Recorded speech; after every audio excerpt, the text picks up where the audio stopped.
Alhamdulillah alladzi hadana li hadza wa ma kunna linahtadiya laula an hadana Allah.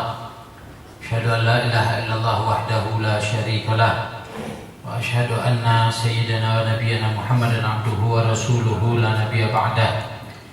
Allahumma shalli wa sallim ala sayyidina Muhammadin nuril mudhhibi lil jahli wal kasali wan nisyani bi nurihi fi kulli lamhatin wa nafasin bi'adadi kulli ma'lumin lak. Subhanaka la ilma lana illa ma 'allamtana innaka antal alimul hakim. Rabbi shrah li sadri wa yassir li amri wa hlul 'uqdatam min lisani yafqahu qawli wa saddid lisani wa hdi qalbi bihaqqi nabiyyika sayyidina Muhammadin sallallahu alaihi wa alihi washabbihi wasallam. Allahumma alhimna ilman faqih bihi awamiraka wa nawahik warzuqna fahman na'lamu bihi kaifa nunajik. Allahumma aghnina bil ilmi yuzayyinna bil hilmi wa akrimna bit taqwa wa jamilna bil afiyah. Allahumma arzuqna fahman nabiyyin wa hifdzal mursalin wa ilhamal malaikatil muqarrabin. Allahumma inna na'udzubika min ilmin la yanfa' wa qalbin la yakhsha' wa 'amalin la yurfa' wa du'a'in la yusma' bi rahmatika ya arhamar rahimin wa ya akramal akramin. Alhamdulillah, disyukur kehadirat Allah. Kembali kita berkumpul melanjutkan pelajaran kita dalam ilmu fikih dan dalam kita memakai kitab At-Taqriratus Sadidah fil Masail Mufidah, di mana nanti akan kita bahas mengenai kitabul janazah atau cara-cara tajhizul mayyit, ya, yang berurusan dengan mayit, baik mulai dari ketika sebelum dia wafat, seseorang wafat, baik ketika dia sudah meninggal, memandikan, kafani, menyolatkan dan mengantarkan atau menguburkan jenazahnya. Nanti semua akan kita bahas di dalam bab Kitabul Janaiz ini. Mudah-mudahan Allah Subhanahu wa taala memberikan rahmat dan hidayahnya kepada kita. Juga Allah Subhanahu wa taala jadikan kita tergolong orang-orang yang Allah kehendaki kebaikan atas diri kita semua. Amin ya rabbal alamin. Salawat dan salam tak lupa senantiasa kita haturkan bagi junjungan kita Nabi besar Muhammad sallallahu alaihi wasallam, juga kepada semua keluarga, sahabat dan pengikut beliau hingga hari kiamat. Ma'asyiral hadirin rahimakumullah.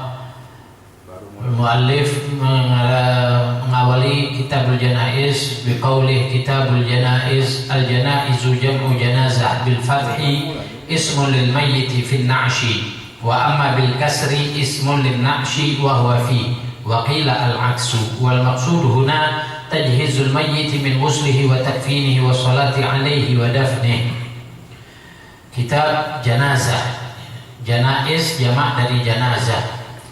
Janazah jimnya berbaris fathah berarti mayit. Mayit yang orang yang meninggal namanya janazah. Kalau jimnya berbaris kasroh, jinazah berarti apa? Na'ishnya. Apa itu? Kurung bata, atau kalau kita Palembang ginggo-ginggonya. Nah, itu bahasa Arabnya jinazah. Nah, misal kalau dalam segi bahasa kita melihat ada ringgo-ringgo yang lewat tadi. Aku tadi nyingok jenazah lewat. Nah, bukan jenazah tapi jenazah. Sama dengan bab wudu. Kadang-kadang kita salah dalam menggunakan bahasa. Ya cuman salah bahasa. Soal dosa apa tidak berdosa. Masalah wudu misal kita sama kawan kita tegak nak embek banyu wudu. Nah, nak kemana nanti? Anak nak embek wudu. Nah, mestinya apa? Wudu. Wudu. Kalau wudu itu perbuatan ketika kita mencuci rai, tangan, kepala, dan kaki, itu namanya wudu. Tapi kalau air yang untuk wudu namanya wudu. Pakai fathah waw. Tapi yang dimaksudkan di sini adalah mempersiapkan segala sesuatu bagi jenazah, mulai dari memandikan, mengkafani, menyolatkan, dan menguburkannya.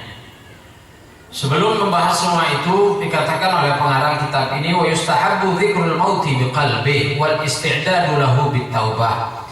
Disunnahkan kita selalu senantiasa mengingat kematian dalam hati kita dan mempersiapkan diri menjelang kematian dengan banyak bertaubat kepada Allah. Ya, mati urusan Allah, kita tidak tahu kapan kita mati. Yang jelas Allah Subhanahu wa taala katakan, dan termasuk dalam qada mubramnya Allah, semua yang bernyawa pasti akan mati. Kullu nafsin dha'iqatul maut. Setiap yang bernyawa pasti akan merasakan yang namanya mati. Rasa mati itu sakit. Nabi Allah Idris alaihissalam bersahabat akrab dengan malaikat Israel. Pernah Nabi Idris mengatakan kepada malaikat Israel, wahai malaikat, selama ini aku cuma mendengar yang namanya surga dan neraka. Aku pengen melihat, pengen masuk dalam surga. Kata malaikat Israel, kalau pengen masuk dalam surga ya mati dulu. Nabi Allah Idris menjawab lagi, kalau aku mati sekarang, ya, aku tidak mau nanti mati sekarang. Jangan sekarang. Engkau cabut nyawa aku tapi balikkan lagi. Kata Nabi Allah Idris, wah, kata malaikat Israel, aku cuma mendapat tugas dari Allah nyabut nyawa baik, tidak balik ke. Kata Nabi Idris, ya izin sama Allah, minta sama Allah. Akhirnya malaikat Israel izin sama Allah, diizinkan. Dicabut nyawa Nabi Idris, setelah itu dibalik lagi. Ditanya sama malaikat Israel, wahai Idris, bagaimana rasanya ketika aku mencabut ruhmu, nyawamu? Kata Nabi Idris, demi Allah wahai Israel, aku merasakan sakit yang luar biasa, seakan-akan ketika aku hidup dikuliti. Nah, kalau kita melihat Idul Adha kemarin ada ngulit kambing, ngulit sapi. Nama mana kalau waktu kita hidup kulit kita yang dikuliti. Nah, begitulah sakitnya yang namanya kematian. Tapi mau tidak mau, setiap orang cepat atau lambat pasti akan merasakan kematian tersebut. Fa idza jaa ajaluhum idza jaa ajaluhum fala yastakhiruna sa'atan wa la yastaqdimun. Apabila telah datang ajalnya, tidak akan dimundurkan atau dimajukan barang saat. Sudah tepat waktunya, dia akan mati. Tidak kenal tua, tidak mengenal muda, tidak kecil, tidak besar, tidak dia sehat atau sakit. Kadang kita kira orang yang sakit akan cepat meninggal, tidak taunya orang yang sehat duluan. Ya, wa kam min sahihin mata min ghairi illatin wa kam min saqimin 'asha hina min ad-dahri. Berapa banyak orang yang sehat wal afiat, enggak taunya kita dengar kabar udah meninggal. Semalam ngobrol sama kita, besoknya subuh-subuh dengar dari masjid sebelah rumah, inna lillahi wa inna ilaihi raji'un, telah berpulang ke rahmatullah fulan bin fulan. Baru semalam ngobrol sama kita, sehat wal afiat. Ya, kita tidak tahu urusan mati. Wa kam min saqimin 'asha hina min ad-dahri. Berapa banyak juga orang yang sakit tapi panjang umurnya. Panjang umurnya. Nah, ini al-maut hanya milik Allah. Yang tahu kapan datangnya Allah. Yang jelas qada mubram, ketentuan Allah, kita semua pasti akan mati. Nah, sunnah kita mengingat yang namanya kematian. Kenapa kita sunnah mengingat kematian? Karena dengan kita mengingat kematian akan menolong kita untuk mengerjakan semua perintah Allah dan menjauhkan diri dari larangan Allah. Berarti ketika seorang lalai kepada perintah Allah atau dia melakukan satu perbuatan yang dilarang oleh Allah, penyebabnya apa? Salah satunya selain cinta dunia adalah nisyanul maut, lupa dia dengan kematian. Seakan-akan dia hidup selama-lamanya. Terus. Kalau orang ingat mati, maka dia akan benar-benar mengerjakan perintah Allah dan dia menjauhkan dirinya dari larangan Allah. Ketika dia akan misalnya, naudzubillah, mau minum khamar misal, atau sahibnya ngajak minum khamar, atau mengkonsumsi narkoba. Ketika dia akan melakukan itu, dia ingat mati. Ya Allah, andai aku sedang minum khamar ini, aku mati. Maka akan menahan dia dari minum khamar atau bermaksiat itu tadi. Nah, makanya Nabi Muhammad SAW mengingatkan kita, aksiru min dzikri hadimil ladzat, perbanyaklah oleh kalian dari mengingat penghancur kelezatan, yaitu al-maut, mati. Selalulah ingat. Ya banyak caranya, baik dengan kita di benak kita ingat kematian, ataupun misalnya kita tulis di rumah kita, di dinding kita, misal ingatlah selalu kematian akan datang menjemput misalnya. Ini sebagai pengingat kita. Sebagaimana kita bahas minggu lalu, Sayyidina Umar Ibn Al-Khattab di cincin beliau dipahat apa? Kafa bil mauti wa'idhan. Ya Umar, cukuplah kematian sebagai peringatan, wahai Umar. Jadi Sayyidina Umar nyenguk cincin ingat mati. Kafa bil mauti wa'idhan ya Umar. Wal maridu aula bil wasiyati wa tahsini dhannihi billah. Kalau untuk orang yang sehat, untuk orang yang normal, ya sunnah ingat mati dengan hatinya dan mempersiapkan diri dengan bertaubat. Orang yang sakit lebih utama lagi. Yang sakit itu walaupun cuma sakitnya pilek atau sekedar sakit gigi, pokoknya sakit, maka kita lebih utama untuk mengingat kematian. Karena biasanya salah satu Rasulul Maut ya, menjelang kematian biasanya normal yang kebanyakan terjadi diawali dari sakit dulu. Ya sakit ini kita sunudzon dengan Allah, mungkin sakit itulah yang mengampuni, menghapus dosa kita. Jadi Allah terkadang menghapus dosa kita dengan sakit. Sakit kemudian nanti meninggal. Insya Allah meninggalnya dalam keadaan sudah bersih. Jadi pada saat kita sakit justru mesti kita banyak ingat Allah Subhanahu wa ta'ala. Kemudian juga dianjurkan banyak membaca surat Al-Ikhlas pada saat kita sakit. Sehingga apabila kita terus banyak membaca surat Al-Ikhlas, lalu kita meninggal pada saat setelah sakit tersebut, maka kita tidak terkena azab kubur. Jadi orang yang sakit lalu meninggal banyak membaca surat Al-Ikhlas, dia tidak diazab oleh Allah dalam kuburnya. Nah itu surat Al-Ikhlas. Kemudian adabul muhtadar, huwa man hadarahul maut wa lam yamut. Muhtadar itu istilahnya orang yang hampir meninggal lah. Nah, sudah apa? Uji kita pelempar sudah nazar, sudah susah gitu lah. Nah, adab-adabnya bagaimana? Yudja'ul muhtadaru ala jambihil aymani ila al-qiblah, fa in ta'azzara ulqiya ala qafahu wa wajhuhu wa akhmasahu lil qiblah. Kalau bisa, ketika orang sudah hampir mau meninggal, dibaringkan menghadap kanan. Jadi menghadapkan ke kanan. Kalau bisa, kalau mungkin. Kalau tidak mungkin, ya berbaring terlentang, tapi kakinya dia menghadap kiblat. Misal kiblat sana, kepalanya di sini, kakinya menghadap kiblat. Satu dua. Dan berdiri kan dua. Nah ini dia menghadap kiblat. Dibaringkan menghadap kiblat. Kemudian ayyulaqina syahadah birifqin wala yulahu alaih. Disyahadatkan, digiring untuk membaca syahadat. Maksud syahadat di sini adalah la ilaha illallah. Tidak perlu pakai tambahan Muhammadur Rasulullah. Cukup la ilaha illallah. Kalau yang akan meninggal ini muslim.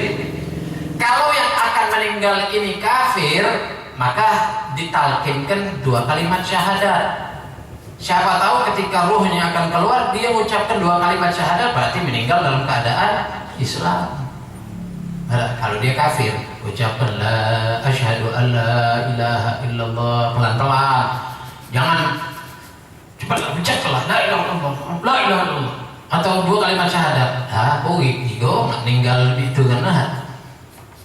Jadi pelan-pelan. La ilaha illallah.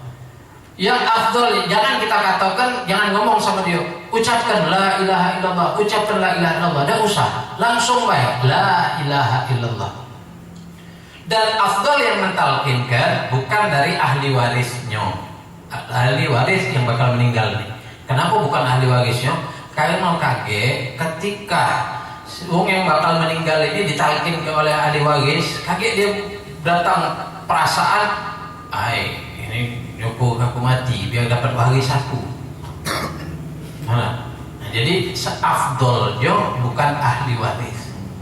Kalau memang nggak kate orang lain, ya bos, aku boleh buat ahli warisnya, ya anaknya atau siapa lah, atau istrinya yang dekat dengan dia lah. Kemudian kalau yang jenazah ini yang bakal meninggal ini perempuan, maka tidak boleh ada orang yang selain muhrimnya sebenarnya. Baik dia ketika akan meninggal, baik sudah meninggal, baik pada saat memandikan, ini hati-hati, itu nanti semua akan kita bahas. Kalau nggak meninggal, jangan, kalau dia perempuan, jangan ada lelaki yang bukan muhrimnya. Kadang-kadang kayak misan, mentang-mentang misan atau kawan kayak melo, ada. Nah, itu tidak boleh hukumnya, haram hukumnya, tidak boleh. Jadi kalau kita, istri kita misalnya atau keluarga kita yang perempuan, kita perhatikan, jangan sampai ada laki-laki yang bukan muhrim ikut. Begitu juga keluarga kita yang laki-laki, jangan sampai ada perempuan yang bukan muhrimnya. Kalau dia mengatakan aku misan, tidak apa-apa, biasa ngobrol sama aku, tidak boleh. Itu bukan muhrim. Walaupun dia misan, walau sepupu, apalagi cuma sohib, cuma kawan dekat, sepupu tidak boleh. Jadi harus yang muhrimnya, yang diperbolehkan itu muhrimnya. Kemudian ayaqra indahu suratai Yasin wa Ra'd. Jadi orang yang hampir meninggal tadi bagus dibacakan surah Yasin atau surah Ar-Ra'd. Sebagaimana riwayat dari Sayyidina Jabir bin Abdullah, innaha tuhawwinu khurujar ruh. Surat Ar-Ra'd itu akan mempermudah keluarnya ruh. Selain itu baca apa? Qasidah burdah, al-burdah. Misalnya orang sudah, kan kadang-kadang ada jenis orang yang ketika akan meninggal itu susah. Dari pagi sampai ke malam. Kita yang kadang-kadang nunggunya merasa kasihan. Sampai terkadang ada pembicaraan, ada omongan, aku lalu mati sekarang, kasihan nengok dia seperti itu. Nah, kadang-kadang ya sampai terucap kata-kata seperti itu. Nah, maka biar cepat, mudah dibacakan surah Yasin dan surah Ar-Ra'd. Juga dalam riwayat surah As-Saff tambah. Kalau dibacakan 3 surah ini, kalau memang belum ajalnya, cepat Allah sembuhkan, Allah sadarkan. Kalau memang sudah ajalnya, cepat Allah keluarkan. Tidak terlalu menyiksa dia. Nah, kalau ulama mengatakan bagus juga ditambahi dengan qasidah al-burdah itu tadi. Kemudian jangan lupa siwak. Jadi kalau orang sudah ambil siwak, disiwaki. Karena itu juga akan mempermudah keluarnya ruh. Ya. Kemudian ayyuhassan adh-dhannuhu billahi wa yarghabu fi taubati wa kitabatil wasiyah. Diberitahu ketika orang yang seperti itu, udah kau banyak baik sangka sama Allah, baik sangka sama Allah. Kemudian juga kita ucapkan sama mereka, berbanyak tobat, bertobatlah kepada Allah, berbanyak tobat kepada Allah. Lalu kalau memang dia masih mungkin untuk nulis wasiat, kita ingatkan, sudah buat wasiat belum? Nah, karena orang yang meninggal tanpa wasiat ini akan susah nanti. Makanya lagi kita sehat-sehat ilah, tulislah wasiat. Simpan misalnya di lemari, di bawah baju. Kalau kita agak-agak sakit, aku lah nulis wasiat di lemari itu. Di bawah ini, nanti kamu baca. Wasiatnya bukannya wasiat urusan dunia.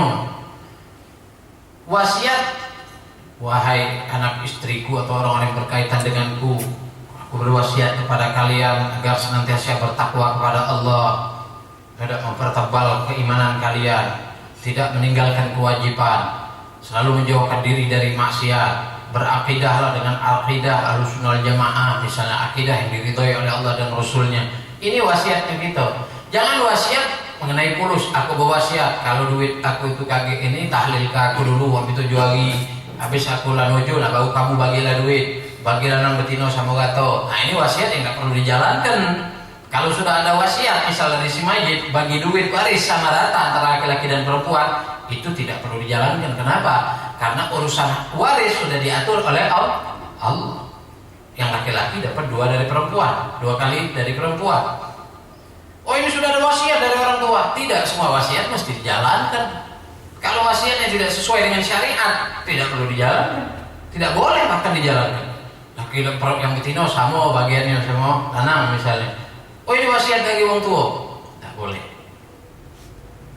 Mana? Tidak tidak boleh kita jalankan karena bertentangan dengan hukum syariat, hukum Allah Subhanahu wa taala. Kemudian ma yusannu ba'da mautih wa qabla ghusli. Nah, misal sudah subuh taubat laku meninggal, ya mudah-mudahan nyebut la ilaha illallah. Nah, insyaallah kita juga seluruhnya yang hadir di sini khususnya akan ketika akan meninggal mengucapkan kalimat la ilaha illallah.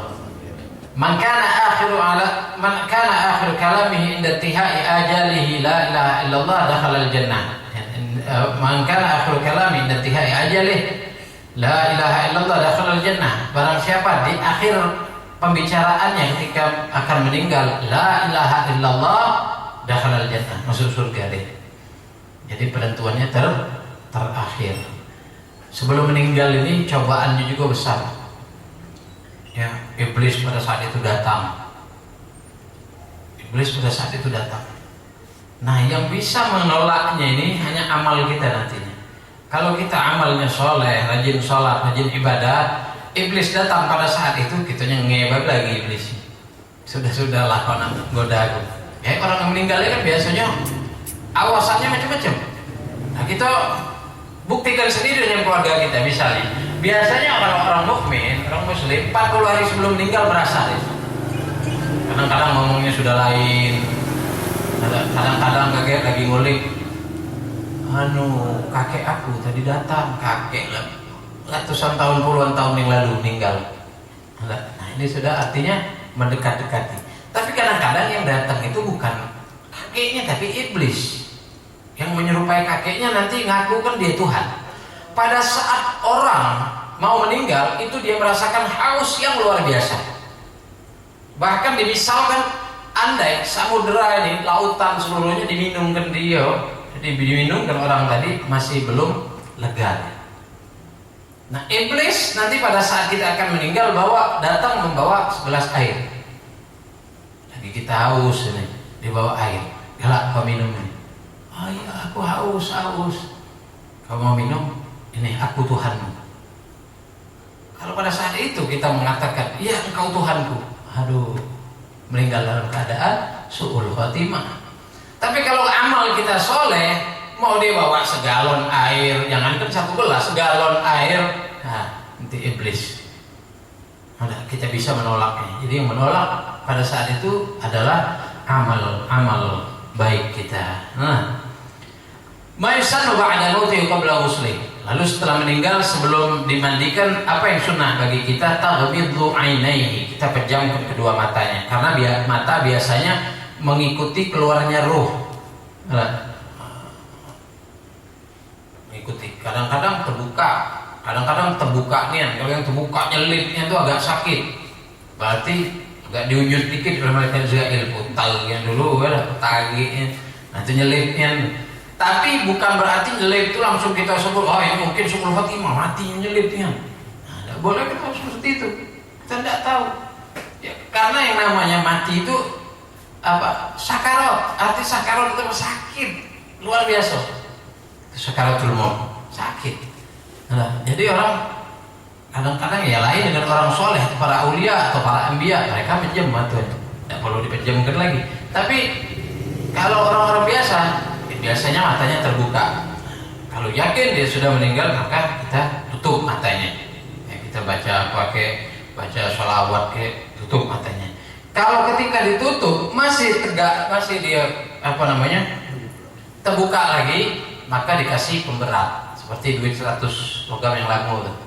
Nah, diinjuk itu. Biar agak tidak tertutup lagi ya, tidak terbuka lagi maksudnya. Nah, gitu. Kemudian syadul lahiyah bi'asabah 'aridah yarbituha fawqa ra'sih. Kemudian di bagian mulutnya sini diikat. Kemudian ikatannya itu simpulnya di atas kepala ya. Seperti kita lihatlah, yang biasa kita lihat disimpul di atas kepala. Kemudian talinu mafasilihi walau biduhnin ihtija ilaihi. Di tempat-tempat mafasil, pertemuan-temuannya, sikunya sini misalnya atau di dengkulnya kalau tidak lurus diluruskan. Kemudian tangan taruh di sini. Seperti jenazah yang kita lihat. Kalau memang membutuhkan minyak untuk melembutkannya, pakai minyak. Makanya orang yang meninggal, ketika meninggal secara normal misalnya, maka hendaklah cepat diposisikan, ya, kakinya ngadep ke kiblat tadi, kepalanya diikat di bagian kakinya, kemudian tangannya, kemudian di rahangnya tadi sampai di kepala itu diikat. Biar apa? Tidak keras. Kalau terlalu lama itu biasanya sudah kaku nanti tubuhnya. Nah, kalau kaku untuk meluruskannya susah. Nah, apabila dibutuhkan minyak untuk melembutkan, ya pakai minyak. Jadi masalah dikosok-kosok dikit. Kemudian naz'u thiyabi mautih wa satruhu bi thawbin khafif. Baju atau pakaian pada saat dia meninggal tadi dibuka, diganti dengan penutup yang khafif, yang ringan. Ya, seperti kita lah biasa. Kalau kita cuman kadang pakai kain untuk meninggal. Istilah Palembang adonian, kain khusus ya. Kain panjang. Iya, kain itu adonian namanya itu. Stangi. Hah? Stangi ya. Nah, itu pakai itu. Ya, itu jadi dibuka semua bajunya, celananya, dipakaikan kain itu, ditutupi. Lalu wad'ahu ala sarir, ditaruh di kasur. Kalau bisa tidak di atas ranjang. Kasur yang pucuk ranjang taruh di bawah. Biar gampang orang kalau duduk baca Yasin atau apa ada, taruh di bawah. Ngadepkan kiblat kakinya tadi. Lalu di perutnya, biar tidak kembung masuk angin, perutnya dikasih pemberat. Kalau kita Palembang zaman dulu lading kacip. Sebenarnya apa bae lah. Jangan terlalu beratnya, tapi kempet perut. Sedang-sedang. Pokoknya pemberat, jangan sampai perutnya kembung masuk angin itu tadi. Lalu doa lil mayyit ma'a fi'li dzalika kullih, ya, sampai berbuat itu, sampai melembutkan itu selalu zikir pada Allah dan berdoa bagi si mayyit. Banyak-banyak baca la ilaha illallah atau subhanallah atau apapun doanya. Atau ngajak orang bersolawat bareng. Allahumma sholli ala Muhammad sallallahu alaihi bareng-bareng.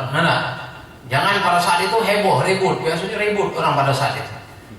Kemudian bagi kita setelah menyelesaikan ini, kalau ada dari pihak keluarga kita yang mungkin nangisnya terlalu berlebihan, kita ingatkan. Nangis boleh, tapi jangan sampai berlebihan. Kadang-kadang ya ada, terutama bagi perempuan yang perlu diingatkan. Perempuan kadang-kadang ketika ada keluarganya meninggal berlebih-lebihan pada saat dia bersedih. Sedih wajar, jangankan kita, Rasulullah SAW bersedih. Istri beliau meninggal, beliau meneteskan air mata. Anak beliau meninggal, sahabat meninggal, Rasulullah nangis, meneteskan air mata. Tapi tidak boleh sampai kita nyebut, wah kesiannya kau nih, meninggal kau nih, belum waktunya. Nah, ini perlu diingatkan, tidak boleh kesian sama mayit. Tidak boleh orang seperti itu. Itu namanya an-nadbu. An-nadbu haram. Perbuatan orang-orang orang-orang jahiliyah, ya, orang-orang zaman dulu, orang jahiliyah seperti itu. Kalau kita kematian atau melihat kematian orang, pula wah sayyidah, wah huzna, alam sedihnya, alam keininya. Nah, tak boleh kita seperti itu. Kita harus ingat, ini adalah cobaan dari Allah. Setiap orang pasti dapat cobaan ini. Allah telah katakan dalam Al-Quran, وَلَنَبْلُوَنَّكُمْ بِشَيْءٍ مِنَ الْخَوْفِ وَالْجُوعِ وَنَقْصٍ مِنَ الْأَمْوَالِ وَالْأَنْفُسِ وَالثَّمَرَاتِ وَبَشِّرِ الصَّابِرِينَ. Pasti kata Allah, aku coba manusia ini dengan beberapa cobaan. بِشَيْءٍ مِنَ الْخَوْفِ, ada rasa takut. Takut yang dengan berbagai macam ketakutan. Ada orang yang takut dengan ketinggian, ada yang takut dengan air, ada yang takut di tempat gelap, ada orang yang ngecak melawannya, tato penuh di tubuh, balik rumah sama bini, atau berani sama bini di kamar mandi nyengit. Aduh apa aja bininya? Aduh lipas, lah cek ngelawannya di depan. Pasti ada rasa takut manusia. Itu yang disebut kalau ilmu umumnya fobia. Ya, takut dengan ini, takut dengan itu, takut dengan. Pasti ada manusia itu rasa takut. Bisyai minal khawfi wal ju', rasa lapar. Wa naqsi minal amwali wal anfusi, kurang harta, juga kematian. Ini Allah coba. Ada wa naqsi minal amwali wal anfusi waz zamarat, kurang buah-buahan. Wa basyiris sabirin, Berikan berita gembira kepada orang-orang yang sabar. Siapa orang yang sabar? Alladzina idza asabathum musibatun qalu inna lillahi wa inna ilaihi raji'un. Ketika mereka tertimpa musibah, apapun bentuk musibah termasuk kematian, mereka mengatakan inna lillah, sedih boleh, tapi harus kita renungkan inna lillah, kita ini punya Allah. Wa inna ilaihi raji'un, dan hanya kepada Allah kita kembali. Berarti ketika mau meninggal, sudah waktunya fulan nih, bini aku nih, anakku nih dibaik sama Allah, punya Allah. Sedih boleh, jangan berlebih-lebihan kan? Mana? Tidak boleh berlebih-lebihan dalam bersedih. Nah, pasti itu. Basyirus sabirin alladzina idza asabathum musibatun qalu inna lillahi wa inna ilaihi raji'un. Apapun musibahnya. Ada kebanjiran, innalillah, kebakaran, innalillah, mati lampu mendadak, innalillah, mati lampu mendadak, musibah, apalagi lagi lemak dodok, dodok, lagi ngobrol atau lagi nonton TV, mati lampu, innalillahi wa inna ilaihi raji'un. Jangan nyumpah, pelak ini nyon, aku udah nyumpah, innalillah, musibah. Inna lillahi wa inna ilaihi raji'un. Kemudian setelah itu yubadaru bi bara'ati dhimmatih wa infadhi wasiyatih wa li'ilami bi mautih. Segera setelah orang meninggal sudah kita ikat, kalau tadi kalau dia ada hutang, misal kita tahu dia ada hutang, segeralah membayar hutangnya, melepaskan tanggungannya. Wa infadhu wasiyatih, dan melaksanakan wasiatnya jika wasiatnya tidak melanggar syariat itu tadi. Wal i'lami bimautih, dan memberitahukan tentang kematiannya. Ya, ada musola terdekat kita datang, atau masjid kita datang, ada radio misalnya. Ya, kalau seperti kita di sini ada biasanya Garuda Jaya gitu ya. Kita kasih siapa yang meninggal, bin siapa, kapan dikuburkan, nanti mereka ngumumkan di radio. Nah, itu sunnah. Mungkin ya ada orang yang jauh tidak tahu, sehingga ketika dia dengar radio ataupun zaman sekarang misalnya di SMS pakai HP misalnya, maka ya akan menjadi tahu. Kemudian yang ke-10 terakhir, al-mubadaratu bi tajhizih wa yubda'u bi ghuslih. Kemudian segera setelah itu bi tajhizih, menyiapkan segala sesuatu mulai dari memandikan, mengkafani dan lain sebagainya. Nah, ini ketika orang baru-baru meninggal. Jadi seperti itu yang kita lakukan. Yang jelas sunnah juga adanya wangi-wangian. Pakai gahru misalnya, jangan kemenyan. Ya gahru. Biar apa? Biar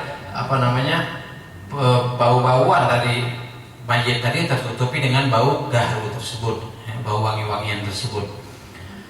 Kemudian hukum tajhizil mayyit. Hukum memandikan, mengkafani, menyolatkan dan menguburkan mayit itu fardu kifayah ala man alima bihi minal muslimin al mukallafin. Hukumnya fardu kifayah bagi yang mengetahui, orang muslim yang mengetahui ada muslim meninggal. Hukumnya fardu kifayah bagi orang yang mukallaf, orang yang baligh dan berakal. Fardu kifayah hukumnya. Memandikan, menyolatkan, mengkafani, menyolatkan dan menguburkan. Fardu kifayah.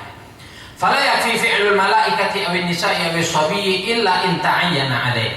Tidak cukup yang melakukan tajhizul mayyit ini, baik memandikan, menyolatkan, mengkafani, menyolatkan dan menguburkan, perbuatan malaikat atau perempuan atau anak kecil. Jadi perempuan boleh. Nyolatkan misalnya mayitnya perempuan. Yang perempuan ini yang mengkafani, Pak. Kalau menyolatkan ya laki-laki. Menguburkan laki-laki, tidak boleh perempuan. Illa in ta'ayyana 'alaihi wa yakfi ghuslul jin inda ramli khilafan Ibnu al-Hajar. Kalau seorang meninggal yang mandikan jin, cukup enggak? Kalau menurut Imam Romli tidak apa-apa. Kalau menurut Imam Ibnu Hajar tidak boleh, mesti manusia, tidak boleh jin. Kalau dia mandi dewek, mana? Boleh. Jadi lo ada itu. Imam apa? Syekh Ahmad Al-Badawi. Imam Syekh Ahmad Al-Badawi itu ketika beliau meninggal, itu beliau mandi dewek. Sudah meninggal jelas. Tapi orang yang orang masya Allah ya kedudukan di sisi Allah, mungkin dia takut orang lain memandikan tidak sesuai syariat, akhirnya beliau tegak mandi dewek, habis mandi udah meninggal lagi. Itu karomah Imam Syekh Ahmad Al-Badawi, itu mandi dewek. Bukan ngantu, kita lagi langsung minggu itu lah. Tidak tahu orang tua bukan yang tegak ngantu lah itu. Atau kaki ada kucing itu mau hati-hati jangan sampai dia bukan nganggu baik kucing pakai mayit kita sanko kucing mayit itu daging apa namanya daging bangki cokotnya lah kati-kati lah kayak kucing jadi hantu berarti kucing hebatnya macam hidup jadi hantu lah. Nah itu adalah satu apa namanya satu mitos yang tidak bisa dibuktikan menurut akal maupun menurut syariat. Jadi tidak perlu apa-apa ya kalau ada kucing usir. Tapi bukan berarti dilangkai ngantu. Ya lah, ada ngantu-ngantu. Yang ngomong itu lantu.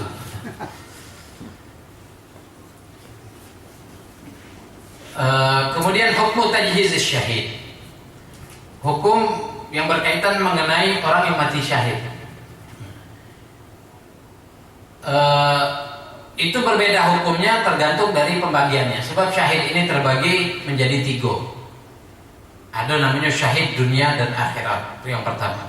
Syahid dunia dan akhirat ini adalah orang yang terbunuh pada peperangan melawan orang yang non-muslim karena membela agamanya. Karena membela agamanya dan dia berperang benar-benar ikhlas karena Allah Ta'ala. Tidak karena yang lain, ikhlas karena Allah Ta'ala. Berarti dia syahid dunia dan akhirat. Nah, bagaimana kita hukumnya dia tidak boleh dimandikan, tidak disolatkan, dikafani dan dikuburkan.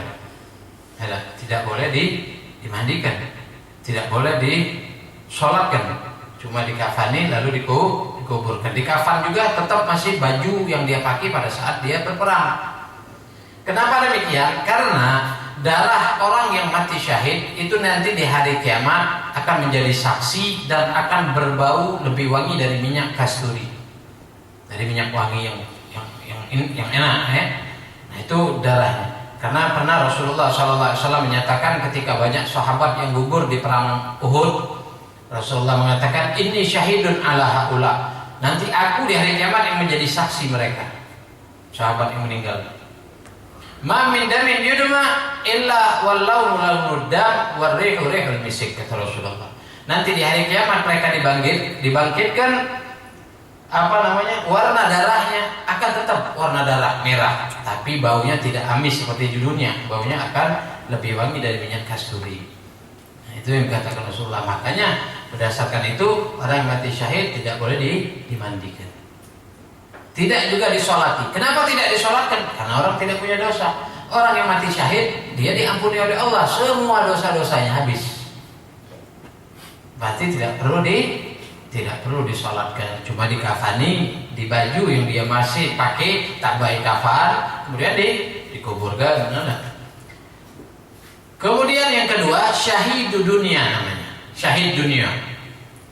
Syahid dunia adalah orang yang meninggal di peperangan dengan orang kafir tadi. Dia berperang, tapi niatnya bukan karena Allah, niatnya pengen dapat harta rampasan. Aku melok perang, misalnya perang salib, aku melok perang salib. Tapi niat aku bukan karena Allah, cuma kalau menang dapat harta rampasan, aku boleh duit. Nah, ini niatnya. Maka hukumnya dia syahid dunia namanya, bukan syahid bukan syahid dunia akhirat, tapi syahid dunia. Hukumnya bagaimana? Hukumnya seperti hukum syahid dunia dan akhirat. Sama tidak dimandikan, tidak disolatkan, cuma dikafani lalu dikuburkan. Ya, walaupun kalau menurut syariat dia ini bukan syahid dunia akhirat, cuma syahid dunia baik. Akhirat kaget tidak tergolong dari orang yang syahid, tidak masuk. Sebab niatnya bukan karena Allah. Orang yang di dunia disebut syahid, di akhirat juga dibangkitkan Allah sebagai orang yang syahid, yang niatnya karena Allah ketika berperang. Tapi kalau tidak karena Allah, dunianya disebut dia syahid karena berperang melawan orang kafir, tapi di akhirat dia tidak digolongkan bersama orang-orang yang mati syahid. Nah, ketiga syahidu akhirat, syahid akhirat. Nah, ini mereka banyak. Ada sampai ulama ngitung sampai 70. Seperti apa? Seperti orang yang meninggal dalam keadaan sakit perut. Oh, sakit perut diari meninggal. Ini namanya syahid akhirat.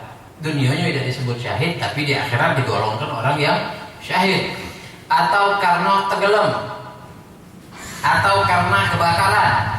Karena kebakaran meninggal, maka dia syahid akhirat. Dunia tidak disebut syahid.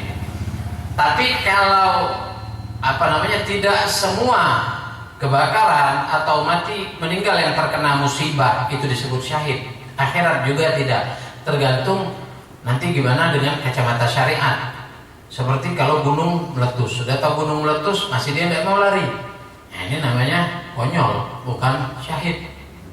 Nah, namanya konyol, bunuh diri, bukan mati syahid namanya. Orang yang syahid itu kalau dia tidak tahu menahu, lagi tidur, tiba-tiba gunung meletus, lalu dia kena laharnya misalnya, maka dia syahid akhirat namanya.